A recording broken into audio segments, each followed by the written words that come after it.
really kind of excited about this. Colton, you were just in Charleston with us a few weeks ago for the Wailopo Summit. We Yeah. were running a little bit over, so you'd already sent in your presentation on a bunch of stuff that I knew was going to take way more than the time we had. Then we were running a little behind. So Colton gets up there on stage. He's giving it. We could just see everybody's like, it was just nonstop, like people taking pictures of the slides, what was going on. Went over a little bit, but we still had to cut it short. But everybody wanted more. So Colton's agreed to come back, go deeper into the slides. A lot of the stuff he had to skip over to make sure everybody had the content. That's what we are doing here, kind of like a, hey, let's do this over again. Let's not go as fast. Let's let Colton have the time to dig deep, really go into there. If you guys have questions, feel free to ask those. It's a lot easier if you use the Q&A button down at the bottom of the screen. I'll monitor chat, but if you could please use that Q&A button down at the bottom, that helps quite a bit. So Colton, for those that don't know you, this is pretty much you. I'll be here to maybe answer some questions if I see those pop in from chat, but why don't you let everybody know if they missed your presentation or they weren't at Summit and they're joining us. I guess give us a little background who you are and then just take it away and I'll jump in and ask questions as they pop up. Yeah, absolutely. So I won't be looking at the chat. So please let me know if there's anything. I Yep. appreciate you. I'm not going to go back into everything, but I will just touch on 2 seconds why this is super important for me. Had my daughter when I was super young, worked really hard, thought that was always the answer. And as you get older, you start being much more aware that it's not a matter of doubling down or working harder or doing more output, as we like to call it. It's more about, well, if I'm already working and if I'm already doing the things that I need to do, I don't need to do more. I just need to get better results out of the activities that I'm already doing. And unfortunately for me, it took a lot longer than what it should have to realize that. And it was really when I started getting insanely intentional on, and I'll never forget, I fired this coach because she asked me this. Kay Fairchild, I love this woman. I was speaking at an event once and she was actually there. And I was like, I will never forget that I was like, who tracks this crap? And I was like, this isn't going to work for me. Stupid ego, stupid kid. And she's like, how many conversations do you need to have to close one deal? And I was like, I have no idea. What are you talking about? And she was like, well, everybody has a conversation to close ratio. And I was like, well, I don't know. I don't track it. I have no idea. So over time, just her voice became louder and louder and louder as I started understanding the numbers that truly drive strong lead conversion. And where the KPIs that do for very simple ways is conversations to appointment set to appointments met. How many Mets choose to meet with you again of the people who meet with you? How many sign of the people who sign? How many do you get to the point of the contract phase of the people that you contract? How many do you get into escrow? It's a pipeline. And if you're smarter than I was, that pipeline is either going to, and by the way, we all have a kink somewhere in that pipeline. And if you're having a ton of conversations, but you're not progressing them to appointment set, that's where your kink is. And it's like, I certainly don't need you to keep dumping conversations into that pipeline until we address the issue, which is a skill set problem. So anyway, just over time, as my daughter gets older and now she's almost 18, and it's like, I just look back at all these pages that I burned through, all these chapters that literally just went by in a blink of an eye. And it's like, I just wish I would have slowed down. I wish I would have been more coachable. I wish I would have been more intentional. And I wish I would have tracked the things that would have allowed me to be equally as successful, but with so much more free time to spend time in the matters that actually mattered for me, the moments that count with my daughter. So we're going to talk a lot on that today. Oh, shoot. How do I go next? You guys should never put me in charge of this stuff. Oh yeah, that's me. When I have my daughter, I know that kid is. You're not sharing your screen yet, but Oh, I told you guys. I'm like, he's got his monologue going. First time Colton's been on a Zoom, everybody. It's all right. Yeah, All right. first time. Sorry. Now my little clicker went away. Bear with me. I'll find this. You can use the arrows on your keyboard normally as well. It's not working. Oh, you broke it. Oh, there it is. Okay. So anyway, I know that kid is very, very punchable. Trust me, I know his affliction hair, his guy-lighted hair, affliction shirt. But anyway, that was her and I. She asked me to be her dinner date before prom, made my day. And it's like, that was the moment when she came around the corner and I saw her in her dress. She looked as beautiful as she could possibly look, but she didn't look like a kid anymore. And it just comes crashing in on you. And you're like, man, I wish I would have been more intentional. I wish I would have slowed down. I wish I would have just been so much more methodical in one, how I was operating my business, but more importantly, the time that I was ensuring was carved out to enjoy every single moment that she and I shared together. But what I want to really get into here is, and by the way, this never changes. It's never changed. This has always been important, but people become so much more aware of that it's important when we realize that the market shifted and there's not nearly as much low-hanging fruit as there once was. I have always said that there is destruction by abundance. Can you guys still see my screen? Because it's telling me you Yep. can't, but I think you can. Yep, we can see it. All right, cool. So there is 100% destruction around abundance because when we are accustomed to being fed off of low-hanging fruit, the skill sets and the muscles that we have to develop to nurture, which is a market that I've always been in. I started in 2008.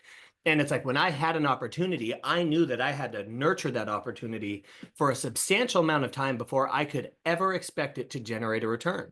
But when we get fat and happy staying fed off a low-hanging fruit, when that low-hanging fruit disappears, and all of a sudden we go, crap, in order to stay fed, we got to be able to climb higher up in this tree.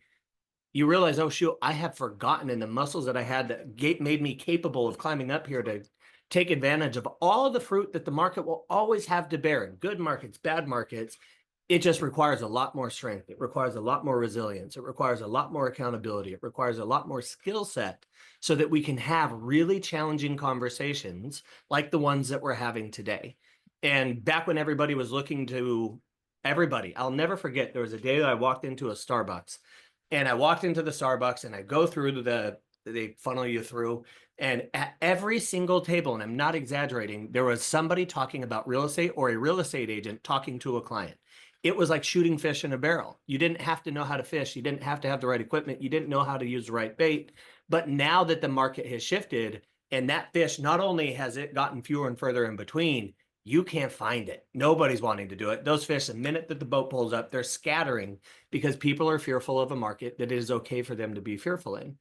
And we are in a business that I know for a fact, it rewards results. It does not reward effort. And whether we like it or not, that is the world that we live in. And now that the market's changed and we can't stay fed off that low-hanging fruit, agents have two choices to make. I'm either going to learn how to climb and I'm going to improve this skill set so I can get better results out of the efforts that I'm already doing, or I'm giving up. Like I see this battle that people that they're having and they're like, well, it's harder. We know it's harder, but we have to make a decision as to whether or not we are going to improve our skill set so that we can deliver the same amount of results that our effort did for us before. And how do I switch here? Go. Nope. My arrows are not working. So the things that I always know, and because we have the good fortune of being in a lot of masterminds and we coach a lot of agents, and I can always identify one of these pillars, if not multiple, as a reason that an agent is failing. And it's always going to come down to their output, their skill set, their process, or their accountability. And for those of you who went through this, I am getting through this faster because I hate to make you do it twice. But it is a very good reminder because I can promise any agent who is succeeding and or failing, you can look at each of these pillars. The ones who are succeeding have incredible output. They have a strong skill set. They follow meticulous processes, and they are very accountable, disciplined human beings. Now, what we mean by actual output is the things that you do. And by the way, this isn't just cold calling. This isn't online leads. It's geographic farming. It's every lever that you pull to generate a conversation.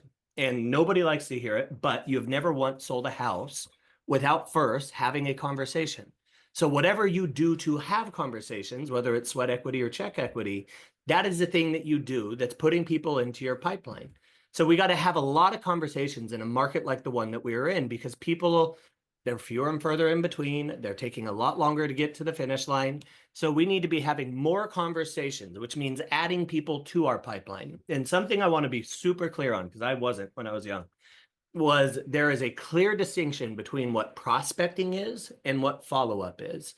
And it's not a line that we draw hard enough in the sand because your prospecting time is solely time dedicated to adding more people to your pipeline. Because what I know for certain is a lot of us have a substantial amount of clients that we thought for sure or going to be our next check within the next 90 days. Sure enough, just to find out that they're putting their plans on hold. They no longer want to buy. We renewed our lease. We're going to wait for the market to crash. We're going to wait for all this crap to go. Okay. So now you have two choices. You can go try to generate more leads out of the pipeline that you've already built, or if you don't have enough, you got to get back into having more conversations. So the thing that I tell everybody, make sure you are separating. I have my prospecting time. That is the time that I spend having new conversations, adding people to my pipeline. And then my follow-up conversations are how I progress people through my pipeline. And one adds to, one progresses through, and you need to separate the two activities. So if you're calling at 9 o'clock in the morning and that's supposed to be prospecting, that means you are only talking to people who you have never spoke to.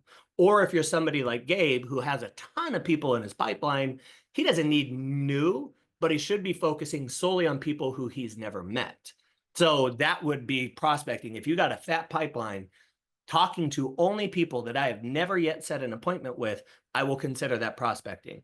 Follow-up is the people who are active, the people who are you've met before. Now we're just trying to get them to the next phase. I'm trying to get them signed to a buyer broker, to a listing, so that I can then focus on getting them in contract and getting them closed.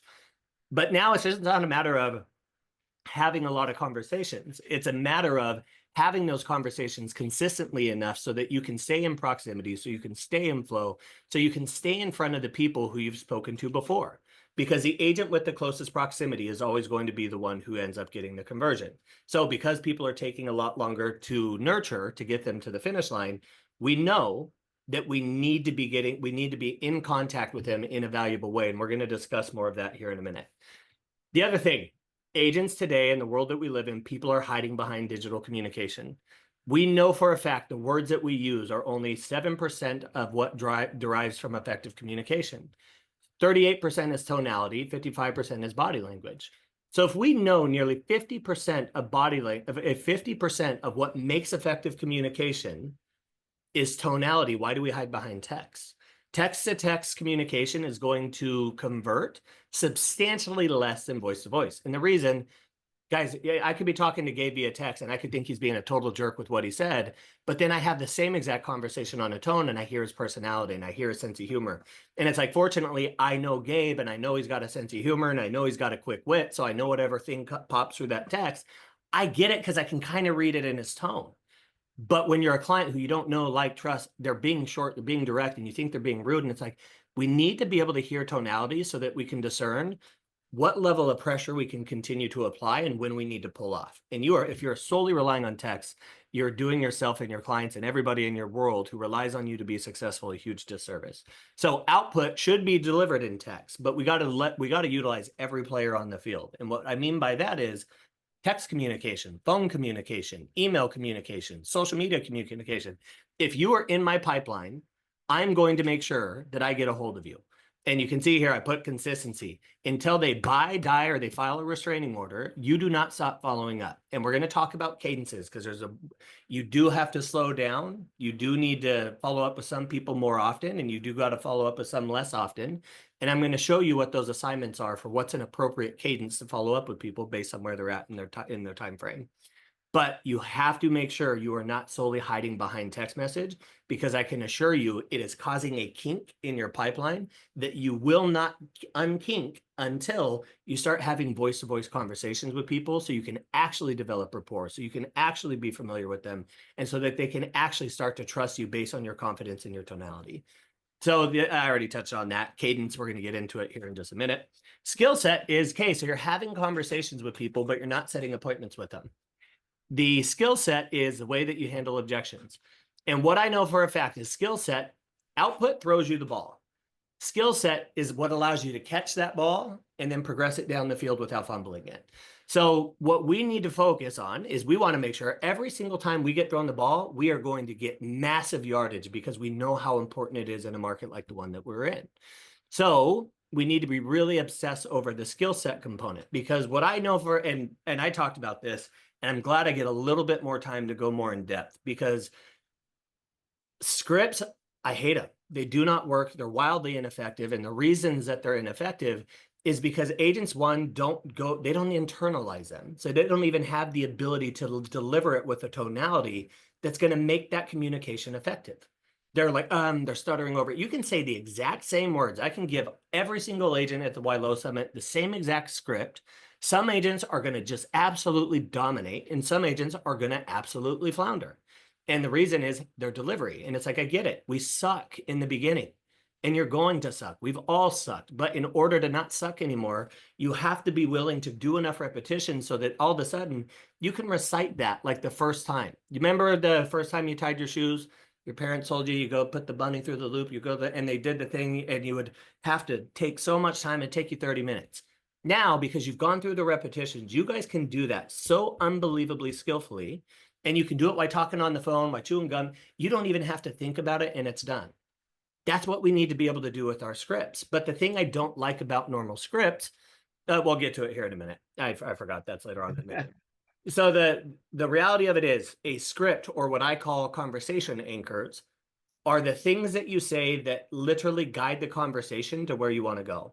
Because if I told Gabe, you got to get to me here in Irvine, California, you don't get a map, you don't get any technology, you don't even get a compass. You just got to get in your car and on your own, using the stars, try to get to Irvine, California. Versus one of you here who was on the webinar, you have technology, you have a GPS, you have the ability to type in the address, and when it says go straight, you go straight. When it says go right, you go right. When it says make a U-turn, you make a U-turn, because it's designed to get you to a specific destination. A good script is exactly that. It's designed to accomplish a certain outcome with the client, but in a way that's going to allow for organic conversation to occur. And we're going to get into that here in a moment. So you've done the output, you're doing the work, you have the skill set, you have the ability to articulate yourself, you have the ability to explain the market, you have the ability to diffuse concern, you have the ability to fuse and to create confidence, which is a huge thing in today's market. And by the way, I want to be so crystal clear. Your job is never to talk somebody who doesn't want to buy a house into buying a house. Your job is to make sure that you're giving people the information and the education that they need so that they can make informed decisions based on the confidence that your education has given them. And I'm not telling you to tell people what's going to happen, but I am telling you, you need to be able to, like, and if we have time, I'll get into it at the end. This is all we're role playing right now. You keep seeing TikTok videos of 25,000, you're going to see 25% reduction in values, the housing market's about to crash. And if you do not have the ability to articulate the differences of, one, there's only been one time in recordable history that we have seen that much of a decline and a pullback in the pricing, and that was back in the Great Depression. 2008, it was a national average of 19%. 1991 was the third time in recordable history, and it was only 1.9%. We need to be able to keep people off the fence with that information, and we'll talk about it if we have time. But anyway, that's the skill set part. Now, the process is I get Gabe in front of me. I get him to sit down for a buyer consultation. I get him to go tour a home for the first time. I'm sitting in front of him for a listing consultation. Process is the organized sales process that I follow to make sure that at the end of that meeting, he feels heard, he feels valued, he feels understood. I fully understand all of his fears and concerns. And most importantly, I've walked away from that appointment presenting myself as the undeniable best choice for him to choose as an agent. Now, in order for us to accomplish that, you follow an organized sales process. And again, I'm not a scripted, like everything has to be verbatim, but I believe in conversation anchors that let me ask a thing and then allow him to answer so we can build rapport. And then when that conversation starts to fizzle out, I know the conversation anchor that I'm going to use to keep pulling the conversation to an appointment being set or a contract being signed. Because if you ignore all the billion words that I'm going to ramble off on you today, I need to make sure you write this down. No appointment, no conversation, no text communication, no email communication, no any interaction with a human being who is a prospect for buying or selling real estate is concluded without you asking for an appointment or signing a contract. And we're going to get really deep into that here in just a minute. But every single time, they either sign a contract or you set an appointment with them, or you, at bare minimum, you tried in an effective way. Because we need to constantly be attaching ourselves to the next step. And it's not difficult to do, but it does require an organized sales process that ensures you are keeping yourself attached so you can maximize conversion. Because if you guys remember at Wailopo, I told you, if you want to see a 25% increase in income, raise your hand. Everybody raise their hand. Cool. All you have to do to accomplish that is increase your conversion rate by 0.2%. Now, how do you do that? You track the KPIs that matter. How do I turn more of the conversations into an appointment being set? Because naturally, when I set more appointments organically without improving anything, more people are going to show up. And when I meet with more people organically without any improvement, more people are going to want to sign with me. So if you can track each of those individual KPIs, just by getting more of those conversations that turn into set, naturally more of them are going to pour into Mets. Mets are going to pour into signs. Signs are, it's an organic process. But if you get really technical, you can implement best practices in each and every one of those KPIs to make sure that you are systematically improving the conversion for each of those, which is what ultimately is going to result in higher conversion, more homes being sold, and more income being earned as a result of doing better, not more. Then this is the part where truthfully most people struggle. It's the accountability to doing the output, to improving your skill sets, to focusing on process. It's the accountability of doing those things without fail, consistently, without skipping steps. Because what I know about human beings is we lean towards comfort. In the moment, whatever decision we want to make, regardless of the plan that we have in place, if there is a more comfortable option, not making our phone calls, watching Netflix because that's more entertaining than me having to get up and do the harder things that I want to do. Like, we need to have the accountability to do the things over and over and over again so that we can continue to add people to our pipeline, progress people through our pipeline. And daily standards are something that I believe everybody should listen to. I call it the 554. It's Tom Ferry's. It worked for me my entire career. Every single day, I could not go home until I had 5 new conversations. I had 5 conversations with people who I was following up with. It was a secondary conversation. Or I talk to 4 people who know me, like me, trust me, past clients, friends, family, my sphere of influence. If you can hold yourself to a daily non-negotiable that I don't get to go home because I treat this like a real job, if I can hold myself accountable to doing 554, by the way, if I'm done by 10, goodbye. I get to go home. I don't got to work till 5 because I absolutely crush it in the first couple hours of my day. It's the accountability to doing this stuff and holding yourself to a standard and not being the person. And guys, they exist everywhere. And if you are one, you have to face it because you can't fix what you can't face. If you're the person who's like, well, Gabe, I couldn't do it today because, I had to do that listing. Okay, Gabe. Well, I guess I was talking to Gabe. I'm gonna make Gabe the whiner. Gabe's like, oh, I couldn't do it. I had that $2 million list, or I couldn't make my calls today because this, and this happened. And I say, okay, Gabe. And this is the rule of where you'll know if you're full of it or not. I say, Gabe, I got a question for you. If this were a $2 million listing appointment, would you have been doing anything but meeting with that seller to conduct the listing appointment? What's the answer every single time? Well, no, I would have been there. Why? You wouldn't be sending this contract. You wouldn't be sending these homes. You wouldn't be talking to that person. You wouldn't be at the coffee machine.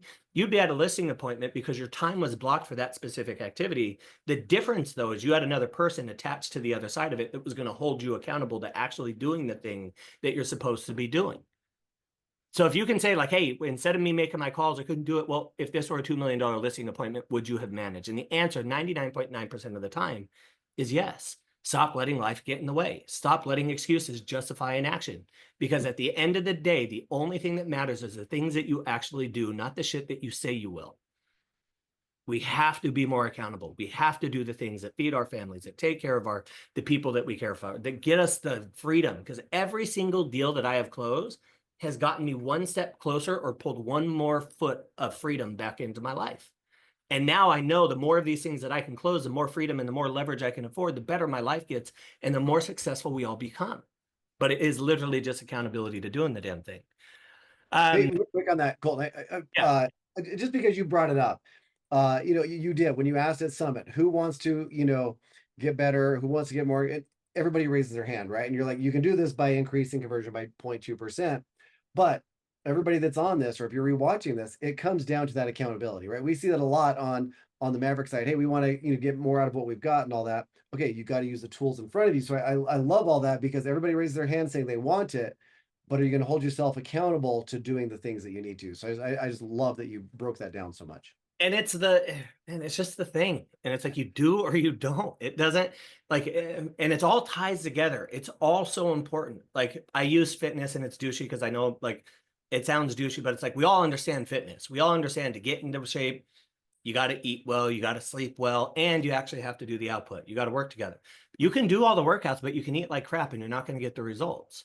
Or you can eat amazing, but not do the workouts, and you're not going to get the results. Or you can do that, but you can deprive yourself of sleep, which is my weakness. And it's like you can deprive yourself of the sleep, but that absolutely kills the progress and the improvements that you're trying to get. And it's like you do have to focus on each of these different areas if you're trying to balance it out to where you just don't need too much output to offset for your shitty diet. And it's like, or you don't have to eat as clean because you're doing enough output. Like you can create more balance by focusing on each of the different levers that are going to create the meaningful result that we're looking for. And we all get that. Now, Maverick is the very thing that literally, like it's, and I'm not saying this, I have said this way before I ever started doing anything with Ylopo. This is the best system that has ever existed because I used to manually have to do all this crap and it is impossible to do at scale. The other thing that I want to address is I know people are like, well, that's for a big team. This has nothing to do with me. I wish I had this system when I was a solo agent because it would have gave me transparency into where I sucked way earlier on in my career. Because you can't lie to the numbers. The numbers are the numbers. So if you're doing so anyway, we'll get into all that. But this system puts it on autopilot. We can verify the output. We can make sure that people are staying compliant with the follow-up. And by the way, this isn't a matter of like, do what we say or else. It's, hey, you're busy. You have a life. You got a million things going on. Let us remove as much of the headache as possible and just remind you of the things who you should be following up with that day. Like, hey, wouldn't you love it if you just had somebody who's like, hey, Gabe, don't forget about that $3 million lead that you were supposed to send a home to today. Thank you so much, Mom. Thank you, Dad. Thank you for saying. It's like, it's just there to ensure that you're keeping yourself in proximity to the people that you're supposed to be talking to. Now, you can be the type of agent who's like, fine, and then you go fake log it. Like, now you know, okay, now I actually have to go do the thing that I'm assigned to do, which is the output, the conversation, the follow-up. And the people who you're nurturing, and the people are like, no, it's fearful, we're waiting for affordability to improve, we're waiting for X, Y, and Z. It's not, hey, Gabe, checking back in with you to see how your home search is going. No, you're going to follow up with something because you're going to understand his pain point. You're going to make sure, and I can't remember if this is in the presentation or not, so I don't want to forget it. The very first question that you need to be asking every single person that you meet, whether it's in person, whether it's on a phone call, whether it's through text message, whether it's through social media, ask this question because it's going to give you the ability to do the thing that you need to do that's going to give you the conversion that you want. And you're just going to ask, hey, Gabe, what's one of the biggest pain points or frustrations that you've been experiencing in the market today? Gabe, what's one of the biggest pain points or frustrations that you've been experiencing in the market today? And if you're meeting with somebody in an open house and you're like, well, how do I crowbar that in? Because again, this is a skill set thing and it's a process thing. You can go say the right thing at the wrong time and it's not going to create the result. So if you're at an open house and you're talking to somebody and you got good conversation, it's like, Gabe, you know what? I've been talking to a lot of people, buyers and sellers, equally are frustrated. So I'm curious, what's one of the biggest pain points or frustrations that you've been experiencing in the market today? There's organic, natural ways to weave this shit in so that you can get on the path and start following the directions. Now, the reason that we're going to go into this, and I just wanted to remember that script, because that script is going to be what makes the next slide crazy effective for you guys. So anyway, skill set. Now we know we got to go through repetitions. And here in my office, every single day from 8 o'clock to 8:30 without fail. And by the way, if you do not show up on that call, you are not on the team. Everybody understands that. You get a couple temps, the whole team, hey, we missed you, Gabe. Where were you today? The whole team puts them on there. There is accountability around, hey, we are here. We are here to improve our skill set. And we are here to make sure that when somebody says, Gabe, I'm waiting for the market to crash, you know exactly what to say that's going to allow you to continue progressing that conversation versus the agent who failed to show up, took that opportunity and stole it off somebody else's from my team's plate. Because that opportunity that could have been converted by an agent who gave a shit about improving their skill set, about improving their process, about doing the output, like, why are we letting them take opportunities from agents who are actually showing up? And it took me a long time to get to this point. And guys, if you have a team, you need to do this. And if you're a solo agent, you are your team. And it's like, you have to be holding yourself to the same accountability, because what felt like I was taking a hammer to the agent that we had to fire was a shield for the rest of the team. Because whether we're being conscious of it or not, if that opportunity doesn't bring a return, that's one more dollar that was invested that we can't afford to continue to make, that brings more opportunities for everybody else. So if we allow opportunities to go to people who are not deserving of them, who don't have the skill set, why are we taking that off of your plate when it could have gone to you, somebody who does those things that could have actually converted it? Because by the way, when you convert it, there's more money to invest, there's better systems that can be afforded. all ships rise with this sea. And so it's crazy critically important that we focus on this. Now, AI is now giving them the ability to go through the repetitious boredom without being judged, without feeling nervous, because they're talking to a computer. And then we can identify who on the team needs more practice, who on the team do we need to focus on improving skill set without me having to go do 550 role plays that I absolutely do not have the time to do. I forgot to promote this webinar. My day is just too dang packed. I can't take any more time. Okay, and then we're going to talk about process, and then we're going to talk about accountability. But Maverick is literally the thing that allows this all to happen, and here's why. This is where, truthfully, the rubber meets the road. What I want, if I'm going to do 400 calls per month, I can be an agent who's going to call between the hours of 9 and 11. I can do it 5 days a week for 2 hours a day. Both agents are going to make 400 phone calls. By the way, 5 days per week.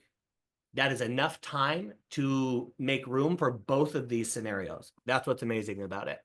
And whether you know it or not, like we found out what an agent's answer rate is. And I rounded these to make them super simple. But if you have 400, if you make 400 calls by the way, between 9 and 11, I know that we were only getting a 10% conversation rate.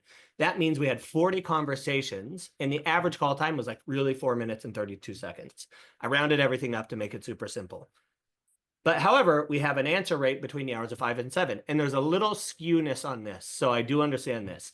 You can be called, like people who are calling between the hours of 5 and 7, you're talking to a lot more people who have your phone number saved because you're actively representing them. So I rounded these numbers down to offset for this. Those same 400 dials that were made at a more efficient time, this is process. Now, those same exact dials that were made in a month, we had 25% of people picking up, which means we had 102 conversations with the exact same output. Now, what would happen to your business if every single month, instead of just having the average of 40, you were having an extra over 60 conversations? Like how many more deals and appointments could you set if you're able to talk to that many more people? Having transparency into the data allows agents to make decisions that are going to make the effort more effective. This component is really where I want everybody to please pay attention, and you can ignore everything else I say. The time frame here. So I'm going to ignore the 9 o'clock people because we're going to focus on the people who are focused on getting better results out of the same effort. Now let's go look here. So you had 103 conversations and you had an ask rate, which means I ask for the appointment 10% of the time that I talk to somebody. I gave you guys a rule earlier. Every conversation ends with an appointment being set, period, which means you have to ask. So you should have 100% of the time. Now, do I have anybody who has 100% of the time? No, because sometimes you get somebody on the conversation and they hang up on you and you didn't even have the chance. However, for simple numbers, you'll get the purpose here. So let's say we had a 10% ask rate. And by the way, this is very real example of an actual agent. I slightly rounded up with less than 1% for each of these. Now we went to, it was like a 9.9 something, and he had like a 11 something acceptance rate. So of the 100 let's just pretend it's 100 conversations. Of the 100 conversations you have, how many times did you ask for the appointment? Him was 10. So of the 100 conversations you had, you asked for the appointment 10 times. And because of the system and because of the AI, we know that of the times that he asked, 10% of people accepted. So he set one appointment as a result of all of that output. Now, having transparency into the data gave us the ability to say, Gabe, what the heck are you doing? You're having 100 conversations and you're only asking 10% of the time. What you need to do is ensure that you are ending every single appointment or every single call, every single everything with an appointment being asked for. And I want to stop, and I'll slow down a little bit here. What's an appointment? Hey, I'm busy right now. I got to get off the phone. Not a problem. What's the best time for me to give you a call back? Does Tuesday or Friday work better for you? You're asking for the appointment. Even if it's a follow-up phone call, it doesn't have to be a showing, doesn't have to be a buyer consultation. You're just asking for the appointment. Now, we take that same exact agent without improving skill set. We just have them follow a better process. So, hey, when you have a conversation, you're going to ask for the appointment more often. So let's just say, hypothetically, he was able to get it to 100%. On every single conversation that he had, he asked for the appointment. What Wailopo's data found is the ask rate has a minimal effect on the acceptance rate. Meaning, if you ask on 100 of those conversations and you ask 100% of the time, without even improving your skill set of getting people to want to meet with you, instead of setting one appointment, you set 10. How many of you would do dramatically better if you were able to get, instead of 1 appointment, you set 10? We all know natural ability is going to improve here. Now, let's talk about in the skill set. Because from here, now you know I'm going to call it a more effective time. So I'm having more conversations. I'm going to ask for the appointment way more often because I know when I do, even without that improved skill set, I'm going to clearly set more appointments. But what if we can get that agent, instead of 10% of the people meeting him, 30% met him? Well, how do you do that? Well, skill set, and we're going to go through it in a minute. Again, the question I told you you asked in the very beginning is, Gabe, what's one of the biggest frustrations or problems that you've been experiencing in the market? Okay. So anyway, we understand that that now is going to take 10 appointments to 30. With just focusing on skill set, with just focusing on process, we now have 30 appointments instead of the 12. Now I'm going So, to Cole, I really want to, because it's been really quiet in here. These previous two slides, I want to ask people like, who's tracking any of these numbers, right? And the like, you didn't say, hey, I increased my budget another $2,000 a month, $5,000 a month, or whatever to get that increase in appointments or conversion. You just started focusing on when people were picking up the phone and if you guys were asking for an appointment. You just were changing a few things that you're doing. You did not increase spend or increase lead count, volume, or any of that. none. And I know, like, and this is the thing that Maverick does for us, and it's the part where, like, I'm not selling freaking Maverick. I don't care. I don't like, it makes no impact. It just is a thing that had an impact for us. Yeah. And it's like, would those numbers and transparency into them make a difference in your life? And I can guarantee you, if you focus on it, the answer is yes. So now the other component is you have a lot of conversations with people, and you can't follow up with everybody at the same exact cadence, because if you do, they're going to file a restraining order and they're going to block you, and you're not going to have any success. So we have to make sure that we have follow-up cadences that are assigned to each of these opportunities in the conversations that we're having, that are going to allow us to keep proximity and to stay in relationship with people longer. Now, the way that we do that, follow-up is super simple. Take a screenshot. You're going to be provided these. I don't want to spend a ton of time here, but you're going to make sure that you are following up and having a touch, which, by the way, a touch in our office means a phone call was actually made. I do not want hiding behind text message. I want a phone call to be made. And that phone call, we can get more articulate with it and explain, like, what do I do and what conversation do I have with Gabe, who said he's not buying a home for another year or two. There's definitely conversations you can be having that will be valuable for Gabe. But the conversation you shouldn't be having is, hey, Gabe, how's your home search going? It's not.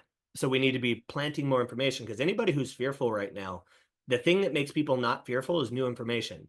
So if you're intentional about planting the seed of giving people new information, that new information over time, if planted consistently enough, will start to create a perspective change, and we can expedite the pace that it takes somebody to get back off of that fence, because the conversations that you're having are intentionally designed to create more confidence so that they're ready to jump back into the market when the time is right for them.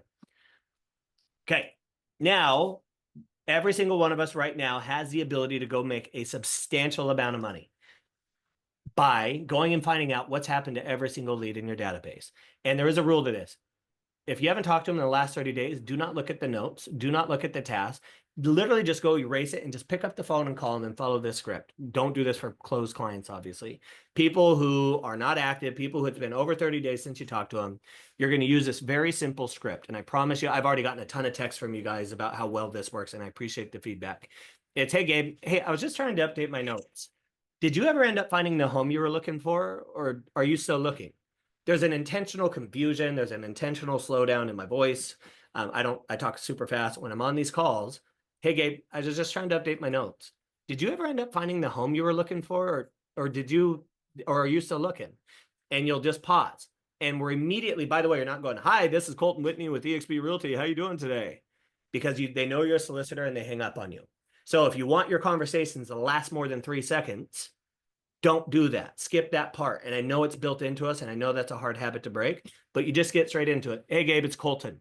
Not Colton Whitney with eXp Realty. I need him to think that he might know me, and I need him to stay on the phone long enough so I can hook him.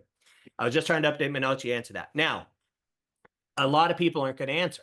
We know this. So of the people who don't answer, and I'm going to tell you, because all those people that you have a conversation with, they're going to have specific objections. And I'm going to tell you how to handle each of those objections so that you can get past them. But for Gabe, we're going to talk to Gabe and to say I call him, he doesn't answer. So next thing we're going to do is war dial. So oh, by the way, I skipped that part. You put people into a dialer, you call them one time, they don't answer the phone. So then you call the next person one time, and then you call the next person one time, and that process repeats. What you need to really focus on here is I'm going to call Gabe.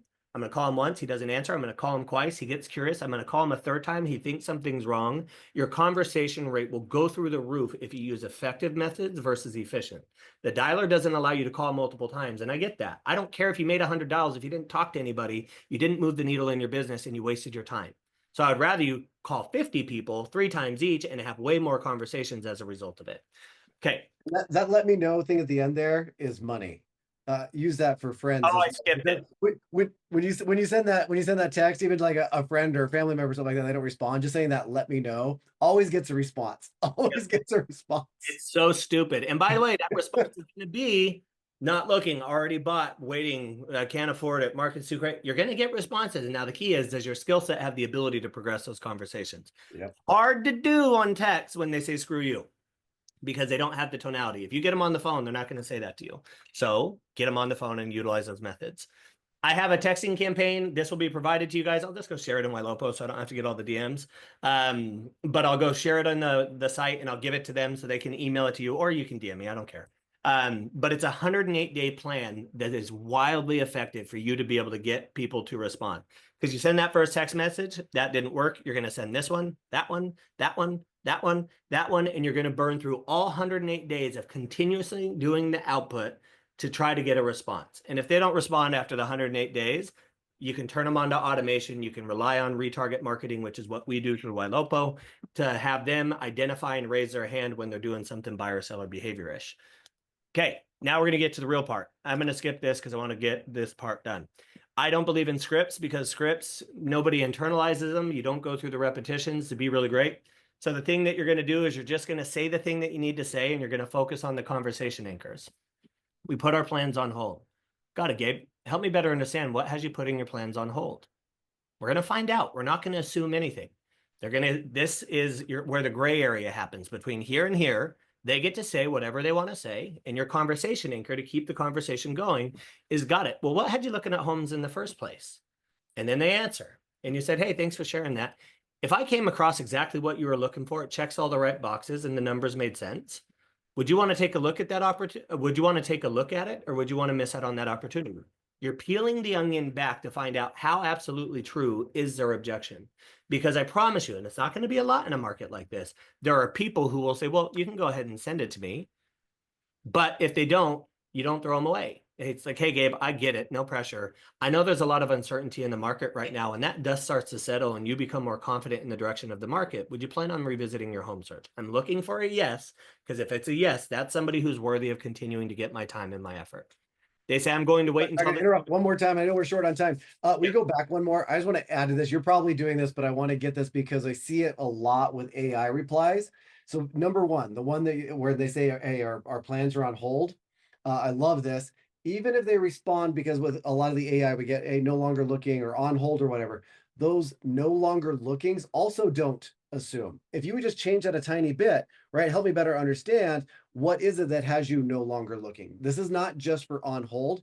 You'd be shocked how many times by just asking that and leaving it open, it's whatever reason, someone got sick, whatever. So on hold or no longer looking, same thing. Ask that question to understand what's going on. Do not make that assumption, because you're costing yourselves so many deals. 100%. Assumption kills conversion. So anyway, we'll get to it because we're going to make sure we get through. I'm going to wait until, got it. Well, help me better understand the importance about waiting until that time. So whatever it is, they're like, we're waiting until after summer. Got it. Well, help me better understand what's so important about waiting until after summer. Whatever answer they give. Got it. That makes sense. When you say you want to wait until after summer, is that when you want to start the process, or is that when you want to be in the home? Because how many times have you been told that somebody says they're no longer looking, or they're waiting until here, you call them, they're like, hey, we already bought a house. So there's a rule, whatever time frame they give you, bump it up 3 to 4 months. And then we're going to make sure we uncover what they're going to be looking for whenever that time starts. So, oh, did I screw that up twice? Okay, yeah, this slide got screwed up here. Anyway, so you'll start to say, hey, if the home came up before or after summer, if it came up earlier than your time frame, is that something you would consider looking at, or would you want to miss out on the opportunity? We're always trying to peel the onion and say, if we came across the right place, would you be interested? I'm waiting for the market crash. And guys, there's a reason why I love these conversation anchors. because they're all the same and they're easy to remember.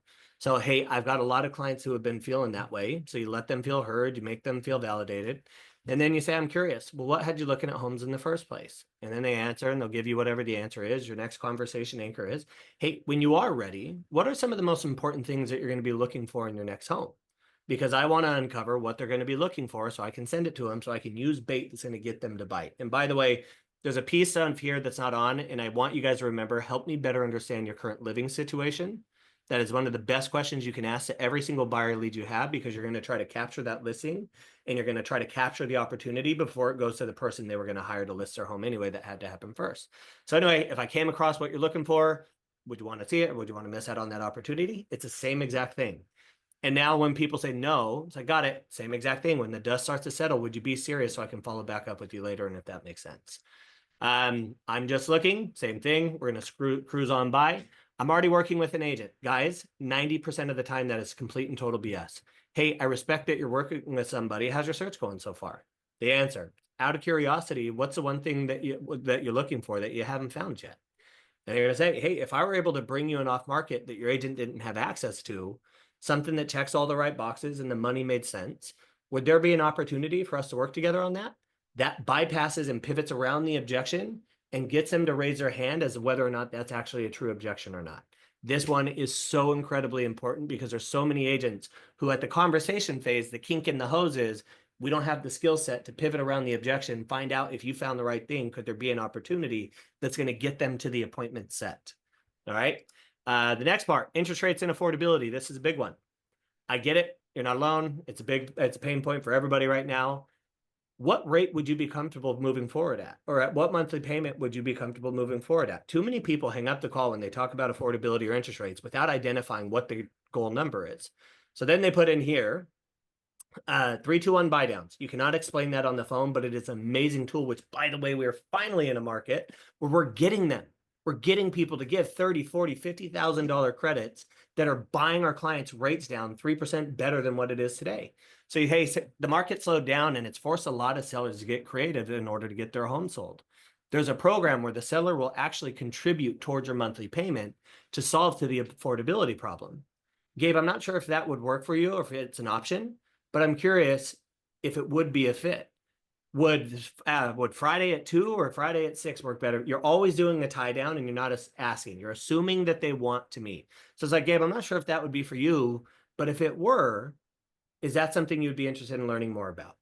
All right. You always want to make sure that we're giving them the solution. And this is a 3-2-1 buy down in a digestible way.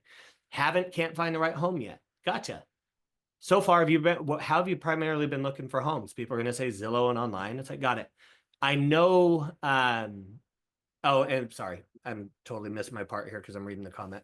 Understood. What's the most important thing that you're looking for in a home? And it's like, this is the part where you have to believe this. None of you have ever had an investor say, hey, send me everything that's available on the market. Every investor wants to see things that are off markets because they know the best deals happen off market. So we're going to start planting that seed. It's like, hey, a lot of our clients have found that the best homes and the best deals sell well before they ever hit the MLS. If I were able to connect you to a network of off-market opportunities that you won't otherwise find online, would that be helpful for your home search? They say yes, and it's like, great. The next step is to set up a quick 20 to a 30-minute discovery call so we can find out exactly what we're looking for and see if one of these off-markets may work. Does virtually or in person work better for you? And the reason I like virtually or in person, we're not saying, would you be interested in meeting? You're assuming, and you're giving them the option to keep it easy, and you're giving them the option to do it on Zoom, which a lot more people say yes to, which means our acceptance rate goes up, which means we're setting a lot more appointments. I've went into tie downs a lot, not going to waste much time on it. You give people 2 options.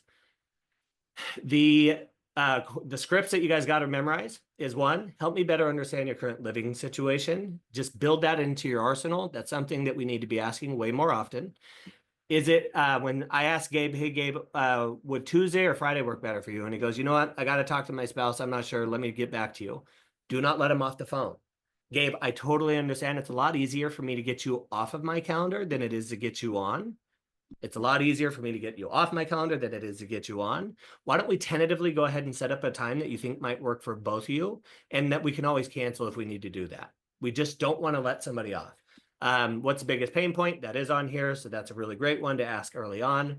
And then have you had the opportunity to speak to a lender yet? Or is that something I can help you with? Every time you can attach yourself to one of these things, the conversation, the lender appointment, you're dramatically increasing your likelihood to convert these leads.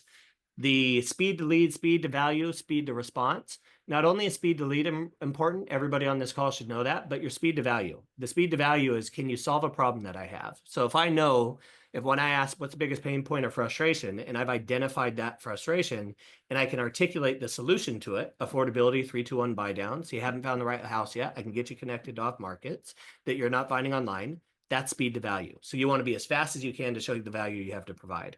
Now from here, when I get Gabe to set the appointment and he sends me a text at 6:30 and he says, hey, Gabe, Colton, can you show me this house tomorrow at 3? And you can respond back in 10 minutes. And that might be acceptable for you. You could respond back in an hour, way unacceptable. And anything beyond that, you might as well just not even respond to them. Like you are killing your conversion. Be instantaneous, create wow moments in your responses. So when Gabe says, hey, can we see this? Hey, Gabe, I'm in a meeting right now, but as soon as I get back, I'll get back to you. He's going to appreciate the instantaneous response. I already touched on war dialing. I've already touched on when you guys are sending leads to people, don't email listings and don't rely on your systems to email listings. I'm going to call Gabe, and if he doesn't answer, I'm going to text him and say, hey, Gabe, there's 123 Elm Street. It's got the 4th bedroom you were looking for. It's got the pool. I already spoke to the agent. They have time to show it to us anytime this weekend, Saturday, between 1 and 4. What works better for you? You're going to be texting to ensure that you are the person that has the opportunity to set the appointment. If your appointments are dead this weekend and you want appointments, go send a mass text to everybody in your pipeline that says, hey, Gabe, just wanted to let you know I had a couple cancellations over the weekend. Are there any homes that you'd be interested in taking a look at? You're making yourself available in the event that they need you. Big one here. This one is where we focus our bandwidth. You guys have to be intentional on keeping your top 10. I don't want it in your CRM. I don't want it in, I have a board, which I could turn my camera, and I have my top 10 clients. My top 10 clients are the clients who I have fully approved. I have the proof of funds. They've signed a buyer brokerage agreement with me. I know the commission that I'm going to earn on them, and they're looking to buy or sell within the next 90 days. What I love about this is it tells you until those people have all been addressed, you don't go work on anybody else. You're giving your bandwidth to the people who are the closest to transact. And by the way, the commission being on there is intentional. Who should you really not be dropping the ball on? Now, you get to look at that list, and unless you have a buyer brokerage agreement signed, they don't get on it. Unless they have proof of funds, they don't get on it. Unless you have their pre-approval letter, they're not on that list. What I love about that list is I get to see how many people who are actually committed to you that are ready to transact, which means you got the buyer brokerage, you've got their pre-approval, you know exactly what they're looking for. And by the way, if you don't have 10, you need to go do more output and get more people on that 10. The last part, guys, 90% of people are going to fail. The best lead converters in the world are going to fail the majority of the time. That's the expectation. So if you talk to 100, if you get 100 leads and you only convert 10, which is what some of the best converters in the world are going to do, like you have proper expectations. You're going to have to dig through dirt before you get to gold. So when you find the dirt, you don't stop digging. You know that you are searching for opportunity. Over 50% of our first conversations, they occur after 7 failed contact attempts. Most people give up, we know, after day 1. On average, it takes a consumer 9 days to commit to an agent, which means you need to have 9 days where you are 100% planned to keep in front of these people to make sure that you are presenting yourself and keeping close enough proximity to where you're increasing the likelihood of them committing to you. And then, by the way, the last part here, no reply is not rejection. You guys direct mail to people every single month. You do make phone calls and people never respond. Do not take no response as rejection. They're not ready yet. They don't know you. They don't like you. And as a result, they don't need to respond to you. So we have to understand that when we're talking to these people, no reply doesn't mean you suck. Unless they buy, die, or they file a restraining order, you keep trying. Boom. I love it. I know that like a lot of the stuff you were tracking and stuff. If people are asking, you have a QR code too. I think that for a landing page or something like that. If they want to learn more about Maverick, how you're using that stuff. Again, the big thing here is applause. Man, so many nuggets in there. Some scripts. Some. I'd be creating these, saving these into Follow Boss as your text templates, using them so you don't have to think about it. Just make this super easy. But then it just comes down to, I think, that accountability. And I think it's accountability uh, if you're the team lead, the team understanding and wanting and accepting accountability. Because I think now hearing you go through this a couple times, it almost seems to me, and they're my words, not yours, so I guess you can confirm, but almost seems like accountability is part of your culture, right? With your team. You're talking about how it's up with everyone. If people aren't showing up, that they're off the team. Or you were talking about if somebody's late, you guys slow clap. Like it just sounds like, Everybody gets no claps. yeah, just showing up, being a team player, and being held accountable. It's not punishment. It's upping our game. It's getting us to the goals and the standards that we set upon ourselves. And for those of you who are on here, it's like one, accountability delivered in the wrong way is an attack. And it's like, this is super, by the way, if you're leading people, you need to actually give a shit enough to do this. If you're on my team, like for example, there's an agent on our team. I know his wife, Rachel, he's been here a week. His wife is Rachel, his daughter is Hazel, his son is Archer. And when they onboard with us, we find out, what are you working for? And we don't let them say, because I like homes. We find out, what are you working towards? What are your goals? Who's going to be impacted on your success or not? And we go through this whole process. And at the end of the day, when he doesn't show up to that call, I ask him, hey, should I be texting Rachel, or are you going to start showing up? Because I know she is relying on you doing the things that you said you were going to do. These are your commitments. Accountability is the most sincere form of love, and I'm going to give it to you. But you have to start taking action. Otherwise, you don't deserve our time and our bandwidth. And I'm going to go give it to the people who are actually showing up. Yep, I love that. Awesome, man. Well, thank you so much. I think I get to see you actually a few weeks in SF as well. I think we'll both be speaking at a FUB event. So Oh, nice. Okay. yeah, excited about that. So, all right, everybody, thanks for attending. We'll get the replay sent out to everybody who registered here in just a couple of days. Colton, again, always a pleasure. Eric, it's if you just click right above your comment, it's not a QR code, it's a link. Do you So have the QR code by chance, just in case somebody's rewatching it and doesn't have chat? oh, If not, no. okay, I'll get that. Colton Whitney, follow me on Instagram, ask for it there. I can send it to you there. Okay, perfect. Awesome. We'll get that on there. Awesome, Colton. Thank you so much. Appreciate it, buddy. We'll catch you next time. Thank you. I ended Thanks. up. Bye.